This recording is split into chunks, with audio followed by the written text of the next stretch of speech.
Hi, everyone. Welcome to Always Be Reading. I'm Chantel, your host, and I'm so excited to be with you all tonight. Tonight's episode is Books with Friends, where I read a book with friends. Tonight, I am joined by not one friend, but three very special women in my life.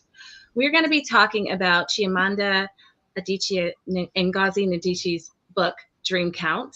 I have been waiting to talk about this book with these three women.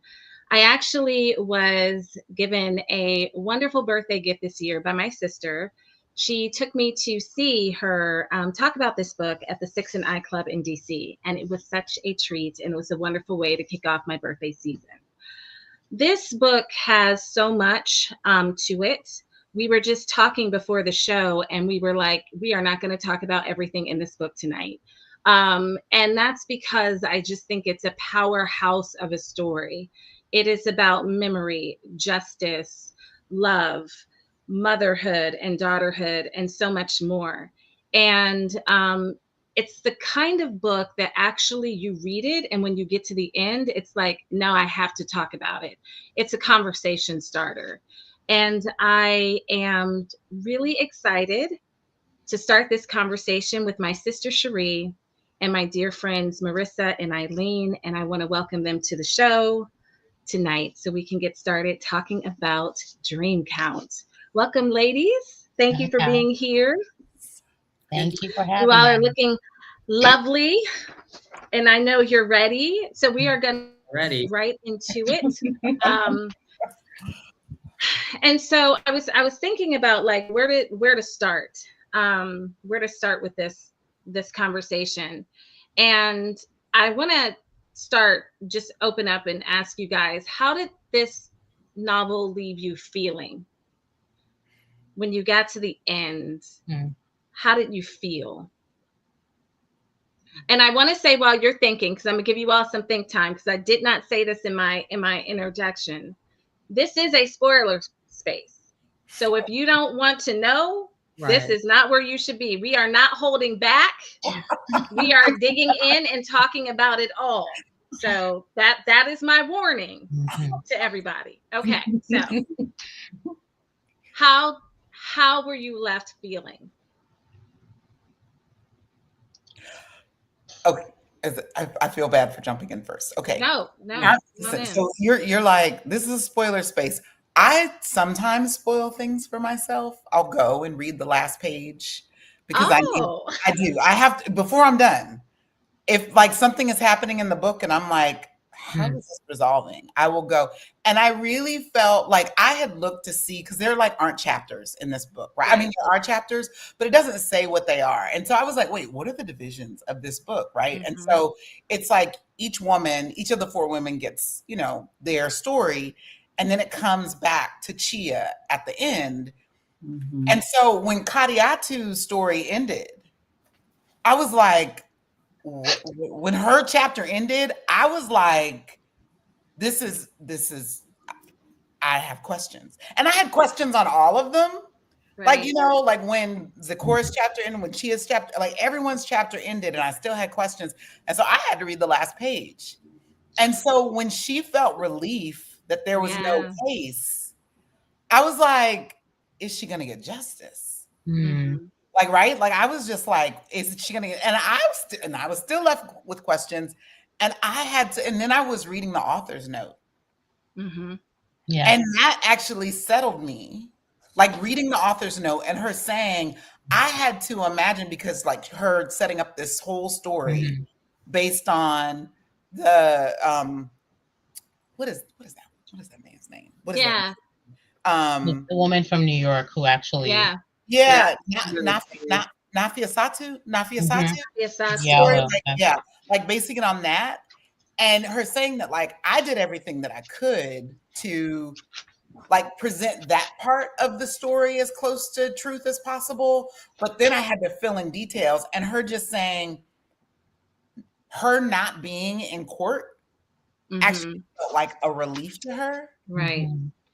And that actually made sense with Kadiatu's character, because there was so much about how things were in America that just jarred her. Like so often that the thing that we would call justice, like she wouldn't call justice, right? Right.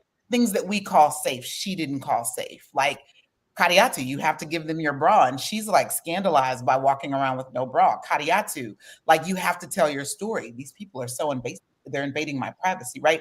Like all these little moments. And so I I felt very American for a moment and realized like, oh, like from her perspective, like she's just like, it's such a relief that I don't have to like talk about these things in front of people. Right. So Right. that's where I was when I got by the time I got yeah. Yeah. Yeah. I can see that. I can see that. I I I want to hear from Ree and Eileen, you guys, before I share like how I was impacted at the end of the story. I think for me, there was a part of me that really was set with the ending and tried to embody Kariata's relief. I mean, I could totally appreciate Chia, you know, just how they felt and how they were like surprised and just the whole justice thing. But then I was just like, let me just sit here in this woman's skin. And like Marissa, I realized this is such a different world. But I just rehearsed her story again. Yeah. And I was like, oh, this woman has been through so much. Cherie, for real. Yes. That she just needs peace now and needs to be able to heal all the fragmented places and be able to be a mother of a daughter. And I was thinking how much of what was going on was robbing her of presence to be the mother that I knew she wanted to be, to really, you know. So on one hand, it felt like, what? And I knew the court case that, you know, I kind of knew what that was about. But it really opened up my imagination. Like, you know, it was a very human story. Yes, it was. It was very human. And I was like, you know, this is sometimes how it works out in life. But to sit from her point of view and realize, no, she probably would feel relieved. It was a lot. It was a lot. It was a lot. It was a lot. Yeah. Yeah. And I looked up the name again. It was the assault case between Dominique Strauss-Kahn and Nafia Satu Amiola. I don't know how to say their names, and I feel bad. No, Diallo. Diallo. Nafia Satu Diallo. Yeah. Yeah. That case in New York City. I will admit, like, because the book starts with the fact that they're in lockdown, I was just like, Lord, I don't need anyone to die. Right. Right. You know, so when it came back to Chia's story again at the end, I just like, I literally read till the very last page and sighed a relief that no one that I had journeyed with through this book did not was still alive. So that was my sigh of relief. And then I think with Kariatu, it felt like the right ending for me with her, just given sort of like her background and what how she shared her story, like always just trying to just be present and not to make herself so like to just kind of fade into the background. You know what I mean? Like that's how I saw this character. And so for something so horrible to happen to her and to be thrust without her full desire, like even she didn't want this to go to, you know, court. She just was like, man, I just want to go back and do my job. So I felt like that ending actually felt just to me. that she gets to be who she is without it, without like she finally gets her agency back, like gets to do what she wants rather than someone is always leading sort of the process for her. So that felt like that was a relief for me. But internally I kind of was like Omalego, who was just like, listen, her, just like, we'll find this man and string him up somewhere, but for this one, if that's what she wants, that's good. Right. Yeah, I felt similarly. I felt it was like at the end of the book, and there's this part of me that it was like, but there was no justice, and it made me think about justice differently, and again, specifically too, because I think that when we hear things, there's such generalizations, and when we hear about women who have been violated or things that happen and what we think should happen and what we think is best for them. That's right. And so I think that this really like focused on that single story, kind of what she's, this single woman, this single story and her needs. And Cherie, I think you said that it was such a human story. And for her, I'm like, I get it. And it was the right choice. And I was happy for her. And in doing so, I think when I read the ending the second time, I was really paying attention to Chimaka and her response. And I think that it's this subtle, brilliant, beautiful thing that Chimamanda does in this last paragraph where it's almost a paragraph of nothing, in a sense. It's not the big wrap up to a story. That's right. It feels almost anticlimactic, doesn't it? Yes. Yeah, it does. And yeah. I was like, I respect her as a writer to know it is so intentional. The first time that I read it, I was really focused on, I was struggling with that justice, injustice kind of thing that we were talking about. And then I read it again and I'm like, this is so simple in a way. It's so quiet. And I'm like, what is there? And I think that for Chia, who there was a release and a maturing for her in this moment of not doing what she normally would have done, which is answer the call, kind of protecting this space for herself and also for Kadi. And and so I think this very small, almost throwaway moment as you're, reading through it is actually such a huge, significant moment for both of these women, in a sense. Yeah. Preventa too, Preventa too. Yeah. Yes. Because she shows up in a different way. I highlighted this quote. It says, Kadiatu pressed her daughter's palm, both of them daring to believe in a tomorrow undiminished by what had come before. I mean, that's really gorgeous. Yes. That was really powerful. Yeah. Yeah. And I really do feel like it's also part of the writing that has been throughout. Cause like there were moments where the detail was so vivid. And then there were other times where I felt like there was a not vague, but almost like a slight haziness. Like there was a dream, like a dreamy quality. Yes. Right. And it's almost like you had to fill in your details. And that's how I feel like the story ended, was with that kind of dreaminess in a way. Yeah, that's great. Exactly. Yeah. Exactly. It's interesting. I've been, listening to commentaries and things of that nature. And I'm glad you brought that up, because it's sometimes, or for some, I think that the dream count is so literal and it's only one thing, which is related to, like, some people are like, it's a book about body counts, her dream count. And it's like, how did you read this? And, and even in the way when you talk about the language and the writing, we are swept up in something that isn't a standard structure as far as a novel is concerned. It doesn't have standard chapters in the way that we do.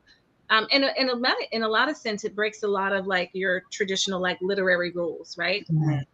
And even it's non-linear. You can't kind of predict or know where you're going to go to next. The narration shifts between first person and third person. Okay, I had a question about that. Like, did she talk? Because who is it? Like, why do you think that, like, for Chia and Olamagar, Omalagar, their stories are in first person, and Kadi and Zikora's stories are in third person? Like, why do you think that is? It's a question that I've been thinking about. I'm like, tell me. Tell us. I wonder. Go ahead.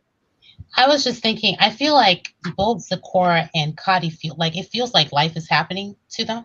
And in some ways, a little bit with Chia too. But like Omelago, like really like she has life by the balls. She is my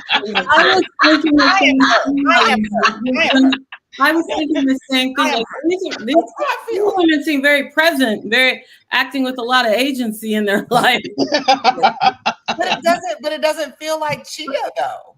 But in a way, Chia is. She's very, even though it seems like she's she says this whole self-esteem issue, but at the same time she's owning a part of what she really wants in terms of, I'm not going to just settle for in love and love, like on all these other fronts she seems kind of, or in the way but also very rich. It's like you get to move through life in this way because you have but for so much money. But for her to hang on to this feeling of what she wants in a relationship, to me felt at least there was a self-awareness that she had, even if she was. And maybe she had the privilege to do that because she had the money. I don't know. Yeah. Right. Maybe she would have done that anyway. And in that way, she and Omalagar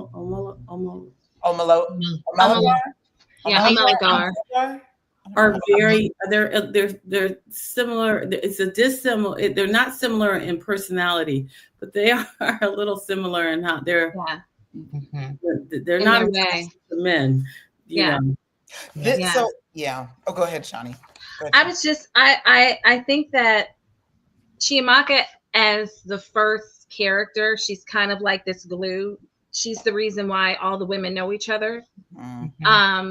And I think we enter into this world through it's repeated a couple of times, but what I think is like, like to me, the point, which is I've always longed to be known, truly known by another human being. And we enter into like this longing. And I think that the I, that first person, makes it so personal.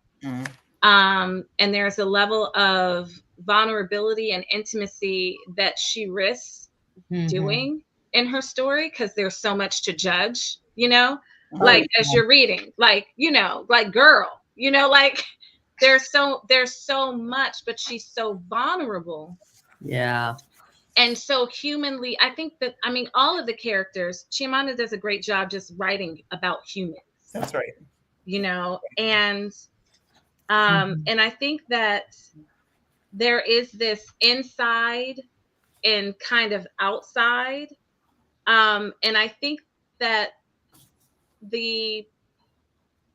one of the things that the third person helped to do was it helped to put a little bit of distance. I think that some of that distance made me empathize even more. Like some of it was a broader with the first person. It's very like the gaze is very narrow. It's a narrow gaze. But with the third, it was like it opened up. The scene opened up to me a little bit differently.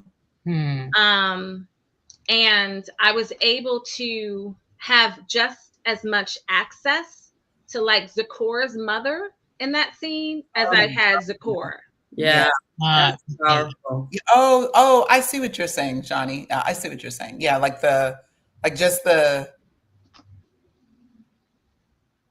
you only get in first person, you own like your access to their feelings, their thoughts is so close that when it's in third person, you can more easily enter into more stories. Yeah. The brilliance is we were able to have both. Yeah. You know what I'm saying? Yeah. The brilliance is how she did it, like with both. And that even though Chia was the first voice and the glue, she also wasn't, but she didn't dominate. That was really amazing. Which is really hard. If I was to sit and ask a question like, how did you keep it where she didn't dominate? Ooh. That was some genius writing there. Yeah. She was committed to each character showing up in their rawness, their vulnerability. Yeah. You know, I was noticing what was coming up in me, like, you know, but I was like, oh no, we get to walk through all the mistakes, how they see themselves. You know, it was, we get to be present with it. Yeah. We get to be present with it.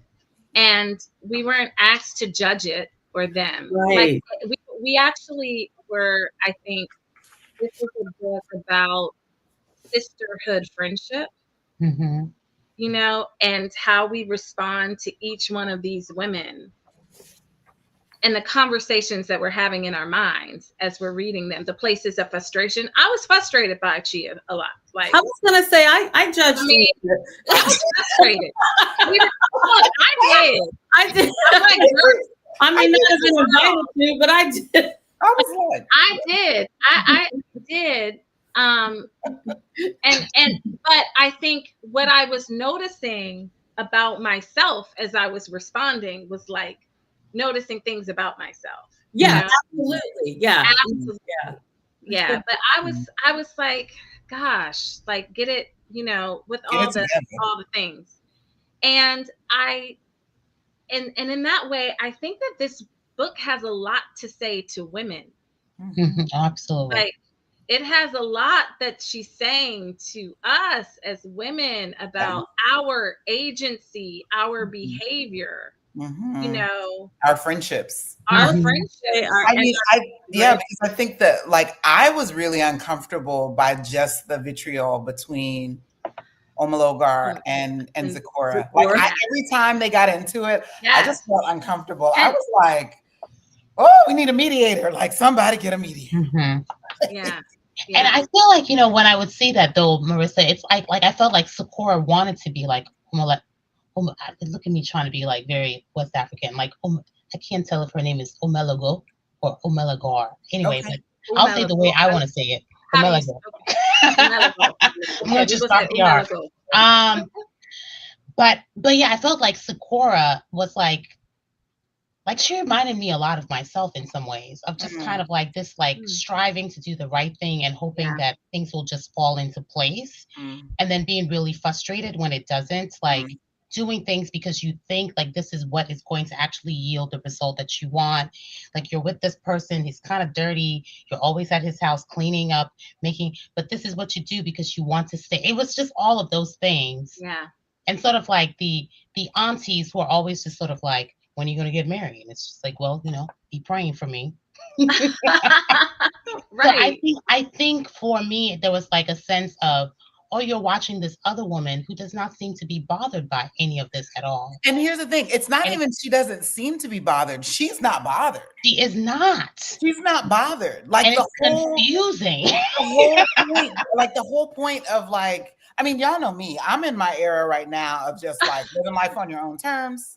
And so I'm getting to like Omologar's story where she's just like, no, there are different ways to live your life. And the unsettledness that she felt like of having to contend with her aunt, who like just inserted her point of view over her life. Like, she wasn't uncomfortable with her life. She was uncomfortable with her aunt's point of view. And so I feel like, yeah, like that tension between Omologar and Zipporah, like, was very poignant. But go ahead, Eileen. I'm sorry for interrupting you. Oh no, I mean, like, that there was that point, and I actually think like that's what stood out to me at the very end of the book. You know, the book does start of like, I've always longed to be known, truly known by another human being. And then Chia saying to Omelago, like, you know, the reason your aunt's words shook you is because you've wanted to be like known.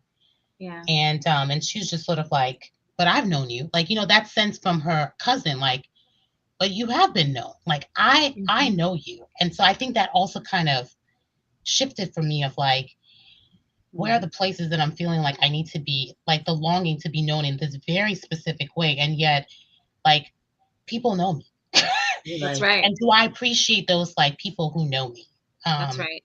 In ways that I may not even know myself. And I feel like Omelago really knows Chia, because even though a lot of people are kind of frustrated with her, there's like a softness that she feels towards her cousin that she doesn't really feel for other people, which I also think is very interesting. You know, I think she said something like, she's easy to love, but even if she weren't, I would love her. I just was Yes. powerful. Like, there was a bond there, and there was an ability to extend grace. I think that's what I saw, like this gracious, ability to really sojourn long with each other, and then these different. It was a lot there, like the different social, economics. Just I think that one of the things that the story does is shows us very clearly, you have the social different economic range of women, but all of them, this preoccupation of validation of men. Yes. Fathers, uncles, and what and this is like what's coming, like what's coming at them, and kind of having to navigate their way through that on so many different levels, from fathers or to uncle to aunties to friends, even like the pressure like from a peer place, and yet there's so much the culture, you know, and there's so much. It just kind of really was like, damn, women are so validated by men. It's a hard thing to break. And yet you have beautiful, brilliant, and the other aspects of their lives, which is impressive, right? And like, so belittled, not, you know, not taken seriously, not as good. And this effort of striving. And so I think, like, when I read that, Eileen, the quote that you read about, you know, about her being known, it's a very specific definition again, Marisa, of what that looks like. And how, and the harm that, you know, that we do, but the hope with that pressing of the hand of Kadi and Benta, there's like, I'm going to know, like, there was a hope that I felt of a different type of like, you're going to be known. You're not going to be maybe prescribed that from me as your mother, you know, maybe a different type of allowance that was there. The men felt so weighty. They were just weighty in the sense of, I just was sick of them. I mean, I was. I just felt like she really, you just felt the weight of the expectations. To have a man. And it just colored one's ability to appreciate the life that they were able to create. I mean, and I think it was funny, right? Like, I think it was Omelagor's friend Huara who said, like, once you're married, you're free. Yes. Like, right? Wasn't like, that was like, once you're married, you can do whatever you want to do. I mean, and like just showing like this wild life that she was leading on. Yes. What?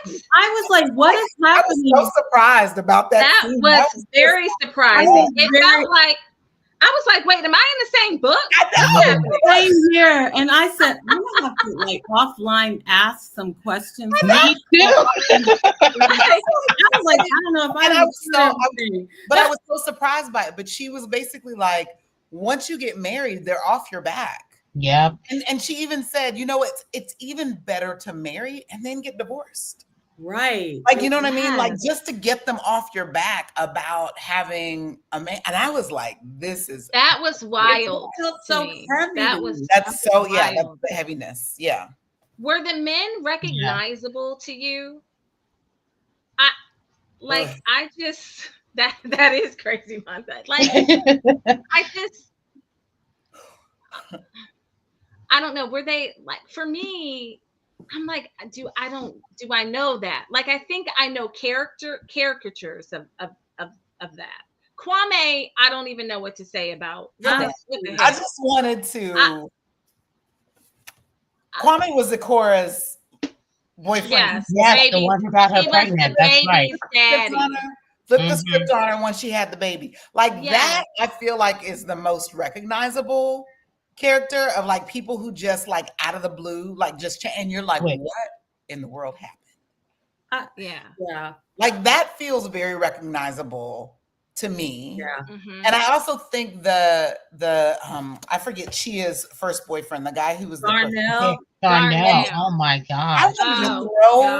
I just wanted to throw the book every time. Every time he showed Darnell. But you know what was fascinating? I was really looking forward to kind of checking these guys out because at the 6 and 9 talk, where Chimamanda spoke, someone said, you know, so they were getting questions from the audience, and someone said, I couldn't stand that Darnell. And she's ever so, you know, in the way that she's so elegant. She says, really, he's the one that you don't like. Oh, that's interesting. And I was like, who is? And then when I read him, I thought, well, he's pretty disgusting. But then by the time I get to Kwame though, and what he did, Darnell actually, he's Darnell, but I'm like, bro, you just walked out. Like not even like off. You like shrugged. You shrugged. Darnell is egomaniac, like he's got his issues. You see a bit of a lack of natural affection. You are mom. Like, look, there's something going on there. I just didn't understand that. Oh my gosh. I've heard you say that about other people, Cherie, and so now we're applying it here. I'm just like, you got a touch of the Lona. I mean, because that was so raw. So that was very cut out, callous. Yes. Callous. Yeah. Did you all think he was going to come back? Were you like thinking he's going to come back into the picture? I did not. And I would want to save her from him. Yeah. That capacity to do that the first time. Yeah. I feel like there was a moment where I accepted it before she did. Mm-hmm. You know, like I think it's like when it first happened, I was like, oh, maybe he needs space. But then I think by the time she went to his office and his secretary. Oh my gosh. That made me have a violent reaction. Has he said anything? And she's like, other than he doesn't want to see you? I was like, what? I was like, stop. Where's your heart, sister? Where's your heart? No solidarity. No solidarity. None. Not even a little bit. No. But I loved how there was, I mean,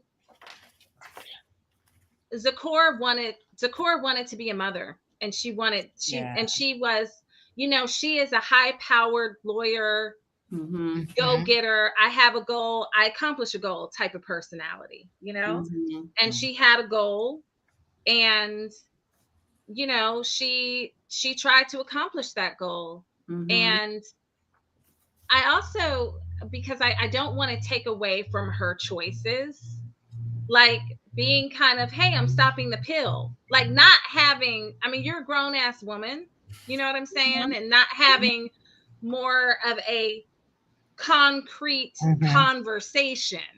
Right. That was okay. And not thinking beyond I'm pregnant. Like you had this thing played out in a way, and it's like your reality of your relationship with this human was not there, but she's met the parents and all of that, and everything was lining up right in her, as how she wanted it. And yet it wasn't like for him, that's not excusing his piss poor immature behavior that Right. he did. But I also like the fact that we weren't shielded from her bad choices as well. Yeah. We weren't shielded from that. And I also like the fact that, and one of the things that I wanted to talk about too, not just them, but the mother and daughters, this mother and these daughters. Because I think that that's a pretty important theme throughout, and how she does it. And this mother who was, I mean, first of all, her mother in the delivery room, and just the, like, part of me was like, is this like, like her having to be a certain way? No, she can take it. No, she doesn't need medicine. Like, no, like this, in so many ways, I'm like, wow, Zakora, if that's how you were raised, yes, you're brilliant and you're successful, but there's a lot of immaturity too. Probably like this, just this, and a lot of like trying to please, trying to hit the mark, and to see the mother soften, to see their relationship get to a different place I really enjoyed that, that moment. Story. The mother tell her story. The mother became a woman. The mother became a woman. When do we become women? Yeah. For our daughters, and when do our mothers become women? Yeah. When they and it's share. Mm-hmm. And that was a powerful story. That was a powerful story. Yeah, and to like, and to just, I think to see, especially like this woman who is literally, like, you can tell how put together this woman is. Yes, like, you can feel it through the pages, like how, like just at every level, like she has every detail zipped up, buttoned up, pressed, ironed, like she is crisp, right? And to then read like of just like this moment of undoing for her, losing when she feels like she's losing status. And I was just, I felt all of a sudden, I felt for her, and I felt for her losing like just her armor. Yeah. She's just so exposed all of a sudden. And it's like you feel closer to her, but then at the same time, you're also like, how can we cover you? Like, how can we cover you? Marisa, and I think that was the brilliance of the writing. Because when she wrote that line, my mother, he tells the mother, I'm going to this other one. And she's like, she had to grip the railing. Like, I pictured that. And I was like, she became so human in that. Like you said, unraveled. She was unraveled. She was undone. Yeah. And even I think the sense of like, but he will always come home here. Yeah. Right? Like still holding to the, like still holding to the status, right? And then realizing that like, oh, you're gonna have to let go of that too. Right. Like, that's gonna go as well, and so ripped. Right. Yeah. And I loved that the father named the son, but she decided, I'm calling him the name that her mother gave him. I love that too. And I loved that. And it's again, it's these small little things, you know what I'm saying, that are actually like really big things. And I think like Chimamanda writes so well about immigration stories, and I loved that we weren't getting just one type. in our American West wine, we have, well, this is what an African immigrant looks like, or this is what a this looks like. And we have variety, here of women. And I think like one of the things that struck me is the challenge. I as a mother of 3 girls, I have a singular challenge in the sense that we are in the same, at least right now, location, right? We're in the same culture. And so because we're in the same culture, there's things that are just understandable. There's ways in which I feel like I can help them navigate, like I can speak to it. But I'm imagining what it must feel like when you have that type of daughter and mother relationship, when the daughter's experience is so vastly different, or what's possible for the daughter's future is so vastly different from what the mother, you know what I'm saying? What the mother knows and how they negotiate it. These women are very different from their mothers, and I think like there's that, even with Chia and her mother, who there was respect and there was all of that, but there's a distinct difference, and so part of I think like Olamago, I think I said it like you, Eileen. Part of what she like represents is this like different type of energy fierceness of I'm gonna leave this banking job, which is, something to write home about and it's secure, to go into academia. And while I'm in academia, I'm gonna study pornography. Like, I am like, Cherie, imagine that call. Like, Mom, like that's what pornography. I can imagine one kid, not the other. I'm making it as a banker. Yes. Like, it's not like. And wait a minute, and not just a banker, but also a little money laundering on the side. Yes. Like a little money laundering on the side. So it's like that. I loved how she used that photo. She was such a badass. It's like, come for my cousin again. That's right. Yes. That's right. She just knew how to operate. And there's a navigate the world. Love that. And then I loved how she was like, no, and what this really made me do was like, well, let me take pornography seriously.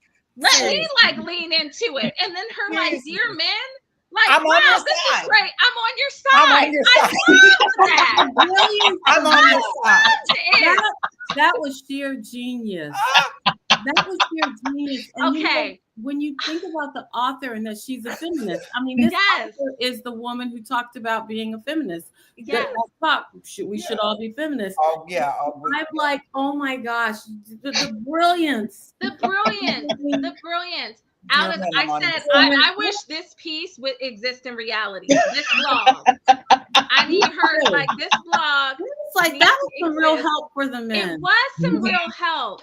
And it also was where you have this woman who, is fierce and all of that. There was a lot, I felt there was genuine, authentic, like care. Like in the writing, in the some of that, there was genuine care. You saw a different side of her. You did. But I love that. But what a totally different woman that is. You know what I'm saying?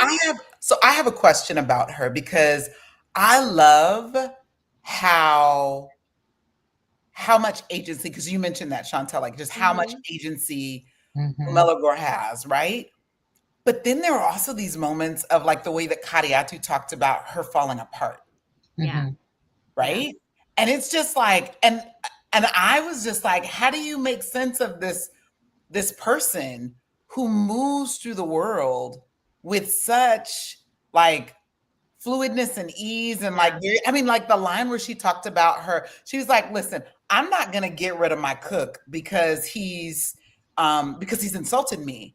I'm just not standing for anti-African like dialogue in my house. I love that. Like, you know what I mean? Like we will love ourselves here. Right. So, right. So this person falls apart to the point where all she's doing is drinking whiskey, eating cashews, and putting her iPhone in the washing machine. Yeah. Right. But I feel like America undid her. Yeah. The right, like I felt like that portion was just sort of like the the progressive, you can't say that like to a woman who has moved through life with like just being like authentic and saying what she felt and all of those things, to always be she was always getting shut down. Like, you're not saying the right thing. Like, when she shares about what happens to her uncle, it's just like, you're being Islamophobic. Like, it was just, I'm like, girl, pack your bags and go back to Nigeria. Like, this place is not for you. Mm-hmm. You know what I mean? Yeah, absolutely. But just to see I think for me, it's like seeing the thing that undoes someone. Yeah, yeah. You know what I mean? Like, because it's just like, you see people and they're so strong and you don't think that they can fall apart. And so to see the thing that causes them to fall, it's unsettling. Yeah. Yeah, it's so human though. It's so human because we are fierce and fragile. You know, things do undo us. Yeah. And mother. And Yeah, exactly. It's the same story. It's the same. It's the same thing. And what's interesting is the thing that will undo you is not going to be the thing that might undo me. That's right. But I think like the ability to allow to be even undone, like to have these moments, to have the space, for that, and to also have care through it, And I love how Kadi was very steady she was very steady. She was very steady during that time. Kadi's just steady. Kadi's steady. We talk about Kadi's steady. She just is. Yeah. And her heart is so big. Yeah. Yeah. Even how she dealt with her husband drinking, and she's like, "That's what I mean for him to die." Right. I mean, girl. But I was just like, for her to really care, and for her to know, oh, I've got to protect my child. Yeah. She's someone who's she's a tutor in humility. Yeah. I thought the same word. She's very humble. And she had such a self-awareness about like, I want these things that other people want. Like, I want my village. I want a small town. I want like very simple things. I just want to do my work well. Like, I don't. Yeah. To me, she was like the place of wisdom in the book. Even in the midst of all of that she suffered. She was. Yeah. There was, you could you knew you were going to go in deep waters with she was. I thought what was interesting about her too is like how much she looked up to her older sister, and yet I feel like they held similar sort of ways of like engaging the world. The sister was going to fight the system, and Kadi was going to be a part of the system, but in her own way, right? It's just sort of like, and I feel like in some ways her ways actually like led her to have the sort of like, I don't want to say a peaceful life, but the life that she wanted. Like trying to be like Binta was not going to bring about what she needed. Happiness for her. Yeah. Yeah. And so I feel like even though I'm like, it felt like life happened to her, there were some moments of her just also being like, I want to be a cook. I want to do this other thing. Right. And coming at it from that place. And it didn't always feel like it needed to be this flashy fight the system kind of way that, like her sister was, and even Omelago was in so many ways. So I appreciated her character and just sort of like the calmness that she brought to the scenes that she was in. She held a piece even in times where it didn't make sense to hold a piece. And I loved how she was the character that actually had like that wisdom to share, because she's the unlikely one. She's the least, technically from a class, which this book says a lot about class. She was the least among, and she's, but yet she was the richest to me. And yes. And I liked how, she was closer to the stereotype of an African immigrant that a lot of people hold. It and I think that Chia also challenged, like, with the fact that she was wealthy, you know, the fact that she, and wealthy beyond what we like, wealthy, like, you know, Paris today, Istanbul tomorrow, like, you know, and the confidence that, and all these things that kind of like came out of it. Like, I think that there is the contradiction of these characters that we're able to see, like these contradiction of these characters, and also an allowance to say, I can create what my own dream and define what my own dream looks like. And her dream didn't look like any of the other ones. And I think that that appreciating what we would call the simple, you know, like she really wanted to do a good job at her work. She had pride in that. She was very humble. She wanted to be present. She liked to nurture and to take care, you know, to take care. Like those are things that aren't flashy enough, or aren't things we should strive for. I feel like she had a predisposition towards contentment. That's good. That is good. And I think that that's the thing that kept her from feeling like she needed to strive. Like she just found beauty in the like what you say, Chantel, like simple things. Like there was just like a job well done, like just the piece of her village where she came from, like not having pollution, like, you know what I mean? Like just that sense of like, I was in this beautiful place and now I'm in this, surrounded by dust on everything. You know what I mean? Like just, I just really felt like she just had this predisposition towards, just contentment. You know, I was saying that there was another thing that stood out actually to me about Chia. I thought it was interesting that she never gave up her Nigerian passport. As a person who is traveling around the world, I'm like, it's a lot easier if you have a blue passport, like British, American, just navigate the world for you a little bit easier. And yet she held on to that, which kind of made me think, oh, you actually like your Nigerianness. Like there's something about who you are that you love, that you living in the US and being a travel writer will not give up this passport that makes it challenging to go to certain places because of the stigma that's attached to being African in different parts of the world, right? So I found that to also be something about her that endeared her to me. I'm just sort of like, but I'm also like, you're very rich, so you can do this.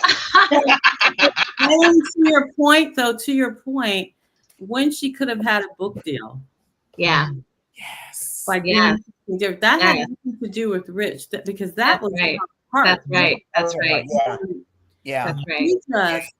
She had convictions. That's why I appreciate, you know, she was like, no, this is not, I'm not telling that story. I'm telling this story. You know? And that's when she broke up with Darnell too. Where she's like, I'm not trying to abroad to be this person that you feel like I need to order this particular thing to impress. I want a mimosa. I love that. That's right. I do. Right. The story. I like mimosa. Right. I like mimosa. Like I need to put on airs. And I think that it was just sort of like, you know, the discomfort of people putting on her, like, oh, you can tell the story from this way. But she's like, but that isn't my story. Even the beauty thing. Remember that story about the guys got praised for their intelligence and oh, you're beautiful. It was kind of No, that's really good. This is more about the writing, or just all the genius. This woman did so much in this book, even sharing with us some of the insight in terms of Anglophone, Francophone. We don't get in that world.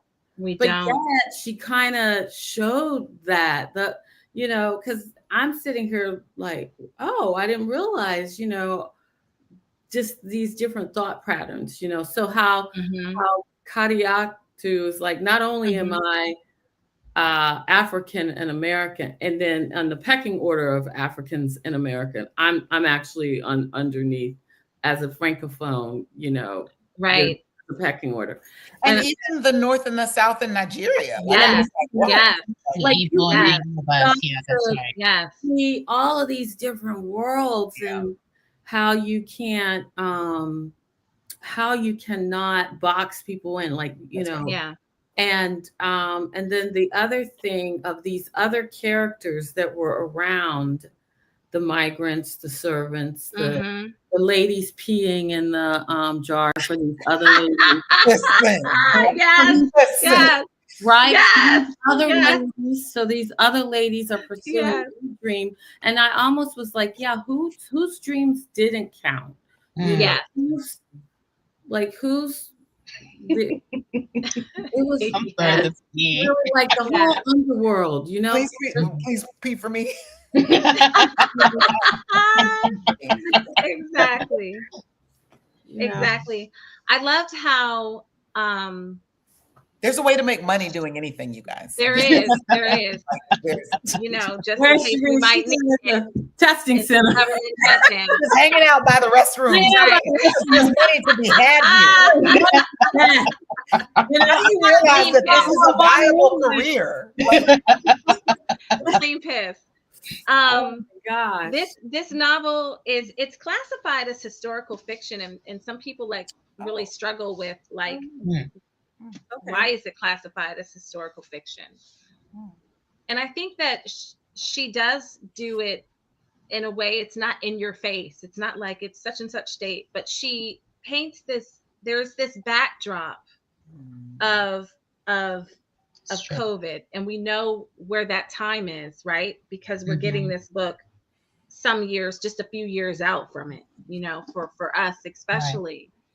Right. And I was wondering how that backdrop of COVID, like how it hit you, what memory did it bring up, or what did it feel? This is the first novel that I've read where COVID had a presence. And I found myself remembering and not wanting to remember, not ready yet. Like how, like, just like, yeah, those Zoom calls, you know, just trying to connect, you know, just that anxiety and constant worry of like, especially, you know, my mom, and the sense of loss that I couldn't even grapple with. And I think because it's there, but it's not like in your face, you know, with it, the way that she wrote it, it almost like is allowing me to grieve in a way that I haven't. I've moved past it, right? It's like, okay, we're past that. But I think in reading this and just in this kind of like airy kind of way, it was like, wow, I don't know if I've grieved some things, you know, with it. And so I was wondering, like, was it just a setting background that kind of grounded you in space and time, or did that part impact you at all? This is a quick aside, Chantel, because I mean, when you said historical fiction, I think for me, it was just sort of like a glimmer into some of the things that were happening in African nations in the past, right? So like, I didn't know that much about Guinea. So like some of Kadiatu's story was like, oh, this is very, so it seems to me that, you know, when you say historical fiction, that's where my mind goes. But you're absolutely right. It was set in the time of COVID. And so, I mean, I already shared, I was just very thankful the characters all made it out alive. But I think it was just kind of like that sense of like not knowing what was going to happen during COVID with anyone, any of our loved ones, or feeling really like hit like from the side when you realize someone did everything. And, you know, in the book, it says like they opened a window and died. It was just like it's very hard. Yeah. Was it, I think it was I think Omelagor was talking to her friend. She was having a dinner party and they were talking, was it the friend Jide who was talking about, or somebody, somebody was in China or had just come home from China, right? And just saying, this is what's happening in China, right? So like they were first getting like those initial words. And I remember when I was in San Diego and I was getting on a plane to come back to DC, and there were people who were just getting, like, the first cases had just landed in Seattle, right? And I think it was this sense of like, I think I read, like, when I was reading about this thing in China, like, it's the same moment of like being worried, but we had no idea what was coming for us, right? And I think that I look back on that moment just feeling like we were so naive. Like we were so naive. We were so unprepared. We were so all of these things. Like, you're nervous, you hear these things, but you have no idea what's coming and how altered life is going to be. And I think that that's what I was sitting with when they were talking about, it's in China and like the hospitals and all these things. And I think that was the moment that I was just like, we had no clue. No clue. I think the quote that kind of jumped out to me, and it made me think about the present: people are dying and people are having birthday parties. Yeah. And it's kind of like, when like the world, this is not normal, right? It's not normal. And we're doing normal activities, and the good to do normal activities, but also like and I feel that way like now in this time that we're living in, like this is not normal. You know what I mean? What we're living in. That's right. But we're going out to dinner, and we're, able to do this, and we're still like having these normal things, but in the midst or in the background of these normal activities that I'm having, it's this is that we're not in a normal time and space.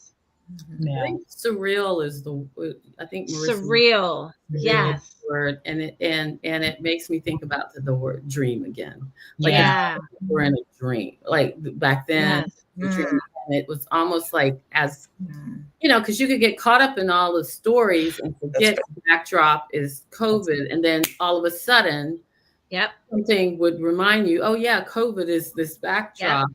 And in a way, that was kind of like life back then. You kind of knew it was going, but then maybe you would have a few moments of normalcy. Right.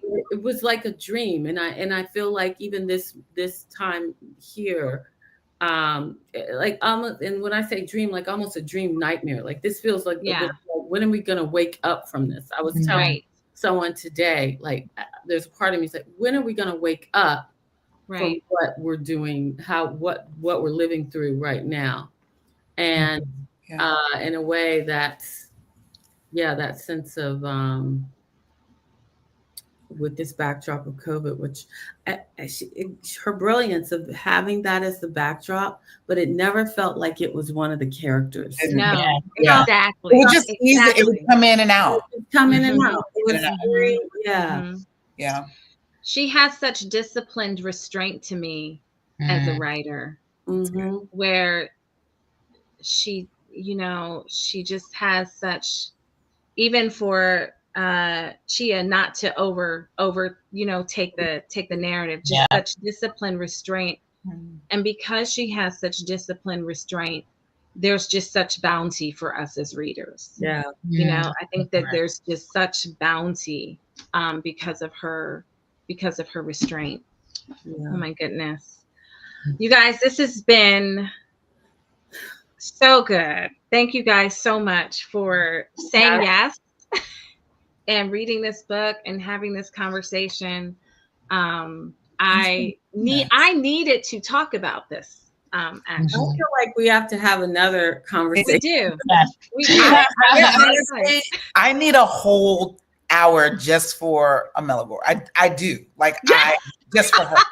Just for her. I'm like you, Melissa. I feel like they're I mean, we didn't Chia had a lot of guys. I mean, we didn't talk about she had a lot. Listen, Chuka. Chuka. Can we talk? And the fling in London. And the fling in London. The Englishman. I just call him the Englishman. Yes, the Englishman. And then we got Mr. Luke, or and he's dropping Moxies. I mean, like, where did she go? The Swedish guy, the Dutch guy. You know what? She didn't discriminate. She was like, I will try it all.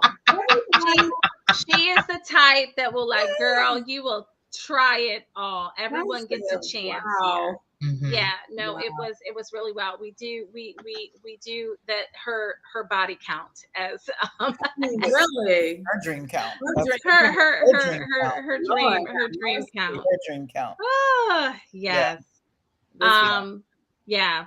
Okay. So we are gonna continue our conversation with some mimosas. With some mimosas. Yes.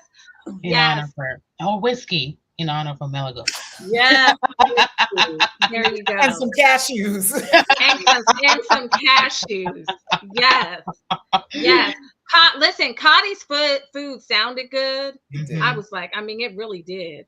I'm like, I'm trying to get some of that, but I don't even, know where I can. Are we done recording? Because are we still... Not yet, Cherie. Not yet. I wanted to ask you just Cherie ripping the veil. Just ripping the veil. Are we done? Have I finished? I'm gonna just say thank you, everyone, for watching and hanging out with us tonight and talking about Dream Count. Join in the conversation. Leave your comments and your thoughts below. We talked about so much, so anything that sparks you guys. And remember to please like and subscribe to the channel if you haven't already. And that is it. So I can let Cherie talk about what she wants to talk about. The after conversation. So that's all, guys. Good night. Bye-bye. Good night. Bye.